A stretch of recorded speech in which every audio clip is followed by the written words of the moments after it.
কর্মচারীর পক্ষ থেকে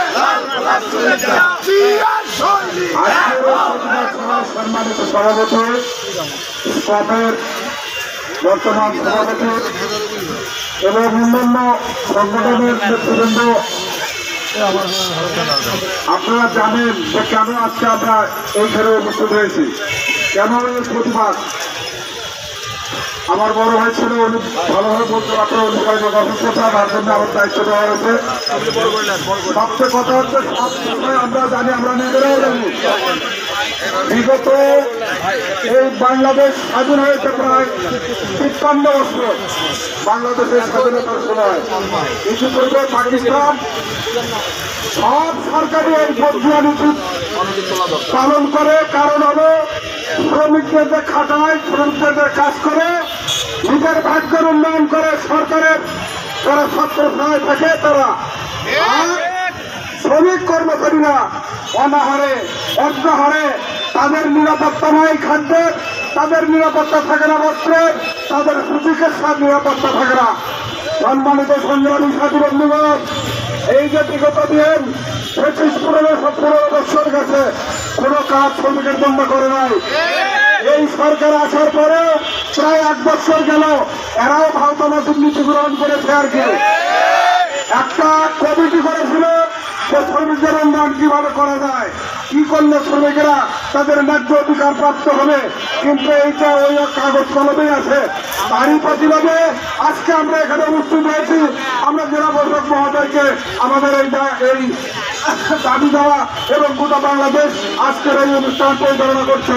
ভাইরা আমার, নিজের অধিকার নিজে যদি আমরা আদায় করে না নিতে পারি, বিগত দিনে হয় নাই, এখনো হচ্ছে না, সামনেও হবে কিনা বলা যাবে না।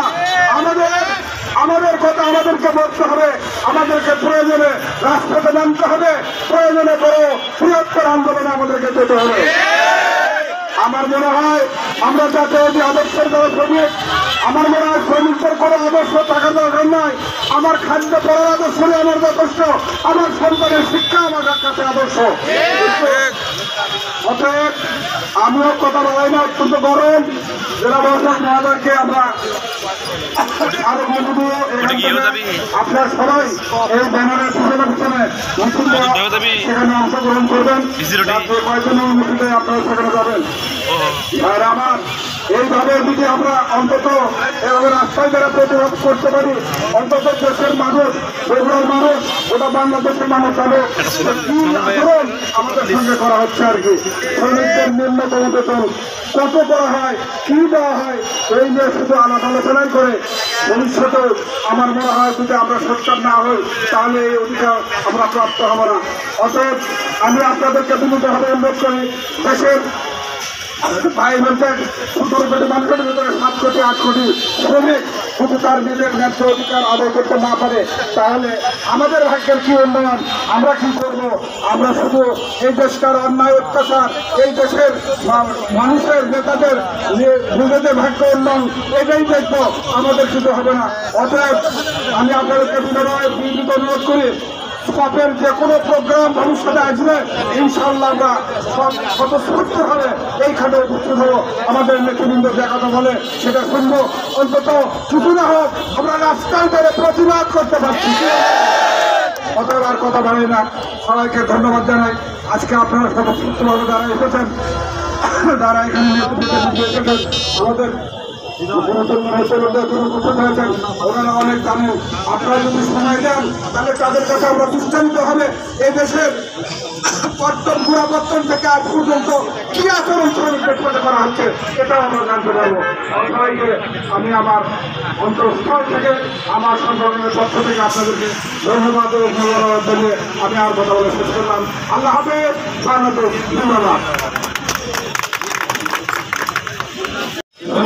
মোহাম্মদ ভাই, মোহাম্মদ আলী ভাই, আপনারা জানেন মোবাইল সরান পারে আজকে শ্রমিক কর্মচারী ঐক্য পরিষদের কেন্দ্রীয় কর্মসূচির অংশ হিসেবে জেলা প্রশাসকের মাধ্যমে প্রধান উপদেষ্টা বরাবর স্মারকলিপি পেশের কর্মসূচি রয়েছে। আমরা আর কিছুক্ষণের মধ্যে জেলা প্রশাসকের কার্যালয়ের উদ্দেশ্যে রওনা দিব। তার পূর্বে আমরা সাত মাথায় এখানে সংযুক্ত একটা সমাবেশ করব। আজকে এই সমাবেশে সভাপতিত্ব করছেন শ্রমিক নেতা স্কট, বগুড়া জেলার অন্যতম নেতা শ্রমিক নেতা মতিউর রহমান।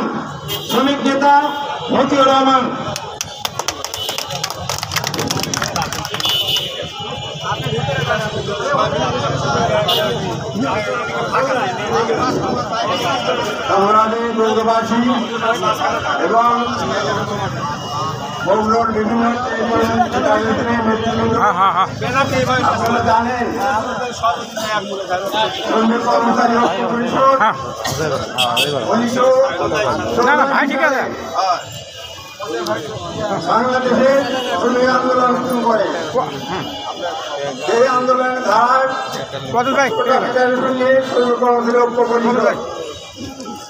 আজকে আমরা কেন্দ্রীয় কর্মসূচির অংশ হিসেবে আমাদের ফেডারেশনের সবাইকে নিয়ে আমরা এখানে বিক্ষোভ সমাবেশ করছি।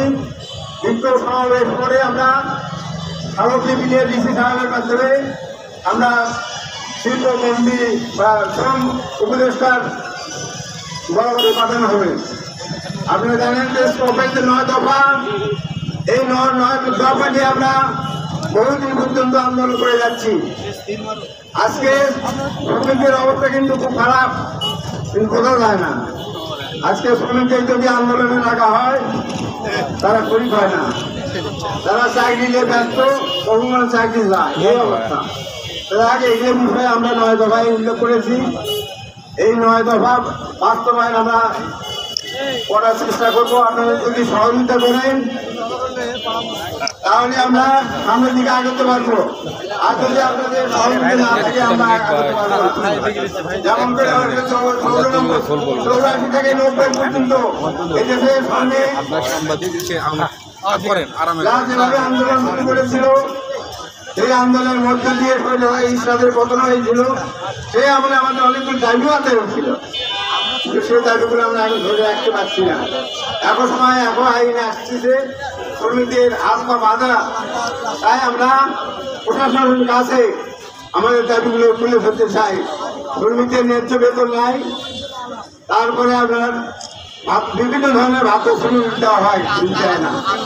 আজ সরকারি প্রতিষ্ঠানের সংখ্যা খুব কম, বেসরকারি প্রতিষ্ঠানের সংখ্যা বেশি। বেসরকারি মালিকেরা শ্রমিকদের কোনো মূল্যায়ন দেয় না। তাই আমরা সেইগুলো নিয়ে 9 দফায় সংবদ্ধ করেছি। আমি এখন বক্তব্য শেষ করলাম। সভা পরিচালনা করবেন আমাদের সদস্য সচিব সাইফুল জামান।